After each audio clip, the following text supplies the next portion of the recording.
सबसे पहले तो सारे मीडिया को मैं धन्यवाद करता हूँ, मेरी पर्सनल थैंकफुल आप सबको कि आप लोग आए। और मेरा बेसिकली मीडिया को बुलाने का रीज़न यही है कि 24 फीट की मूर्ति को हम यहीं पर विसर्जन कर रहे हैं, जो सभी लोगों को मैंने दिखाना था। क्योंकि कुछ लोगों ने मुझसे ये सवाल किया था कि क्या आप जो कह रहे हैं वो होगा, तो उसी चीज़ को देखते हुए मैंने मीडिया को इनवाइट किया और उनके सामने मैंने ये किया।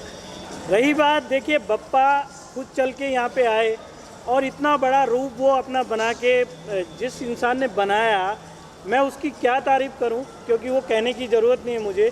उन्होंने अपना सब कुछ 21 दिन में लगाया, तन मन धन से उन्होंने पूरे उसको बनाया और बप्पा का वो निखार लेके आए कि मैं समझता हूँ कि मैं आज इतना, मुझे दिली ये हो रहा है कि मुझे पता ही नहीं चला ये 11 दिन कैसे चले गए और आज मेरे से वो दूर हो गए हैं।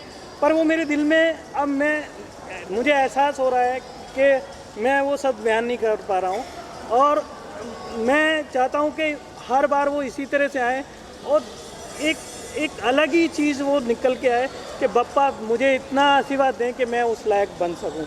इतना ही मैं बोलना चाहता हूँ।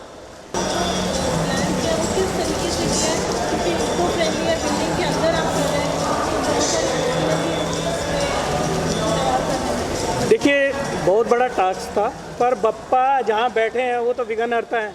अब उसमें मुझे कुछ करने की ज़रूरत नहीं है, उन्होंने ही सब कुछ किया और आप सबने देखा है। और वो जो चीज़ थी वो रियलिटी में मेरे लिए भी चैलेंज था, मेरे दोस्तों के लिए भी चैलेंज था और जिसने बनाया उसके लिए भी चैलेंज था। हम लोग सोच रहे थे कि कहीं कुछ कमी ना रह जाए, क्योंकि देखिए सबसे बड़ी चीज़ है उनके आने पे और उनके जाने पे कोई चीज़ की कमी ना रहे, वो सोच के हमने कोशिश की। और बहुत बड़ी आम पब्लिक को भी हमने इनवाइट किया, सबको हमने दिखाया और हमने ये चाहा कि बप्पा जैसे आए हैं वो हमारे साथ हमेशा रहेंगे हमारे दिल में। हमने उनसे यही मांगा है कि आप हमें कहीं छोड़ के नहीं जाएंगे, पर आप जिस स्थान को रहते हैं आप वहाँ पे रहिए, पर मेरे दिल में, क्योंकि मैं वो साक्षात आप यहाँ पे विराजमान है और हमेशा रहेंगे।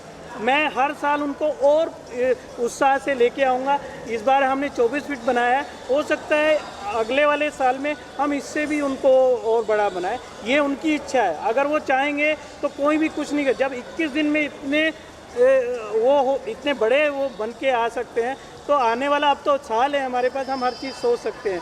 और धन्यवाद उनका जिन्होंने इसको बनाया। हमारे लिए तो ये चैलेंज था काम करना, ये सर की इच्छा थी और बड़े सर की इच्छा थी कि हम वो करें और हमें कम टाइम की वजह से बहुत शॉर्ट में 21 दिन में करने का मौका मिला और हमने वो किया। अभी जो विसर्जन का है, जो रात भर पानी चलने की वजह से वो पूरी मूर्ति विसर्जित होगी और उसी फिर मिट्टी को हम किसी पेड़ के लिए या किसी खाद के लिए उसका यूज़ करेंगे और बाकी तो आपके सामने। सबसे पहले मैं एक बात कहना चाहता हूँ, बप्पा की जो उनका जो मेन मिट्टी है वो बहुत कीमती है और मैं आपको ये आपके माध्यम से बोल रहा हूँ, उस मिट्टी को जो भी अपने घर में लेके जाएगा मैं उसको संभाल के रखनी है। जो लोग मुझसे मांगने आएंगे मैं उनको दूंगा। जिसके भी घर में वो जाएगी उसकी नेगेटिविटी ख़त्म हो जाएगी। मैं आपके सामने बोल रहा हूँ, श्योर बोल रहा हूँ। ये सबसे बड़ी चीज़ है कि जो बप्पा ने हमें आशीर्वाद दिया वो इस रूप में दिया है और हम लोगों को वो बांटेंगे और रियलिटी में वो दिखने वाला है। मेरी जो मेरे दिल से जो मुझे लग रहा है वो यही है कि जो उस मिट्टी को अपने घर में, तो उनकी नेगेटिविटी ख़त्म हो जाएगी, मुझे ऐसा लगता है जी।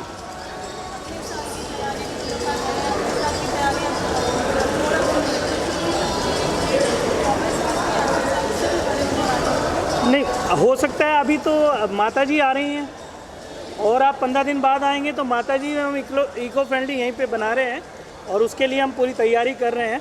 तो माता जी आ रही हैं, उसके बाद फिर अगले साल की तैयारी भी हम पूरी ज़ोर शोर से करेंगे। अभी से हम प्लान करना शुरू करेंगे, क्योंकि इस बार हमने कोई प्लान नहीं किया था और हो सकता है आपको इससे भी अच्छी और उनकी सुंदर मूर्ति यहाँ पे आपको मिलेगी।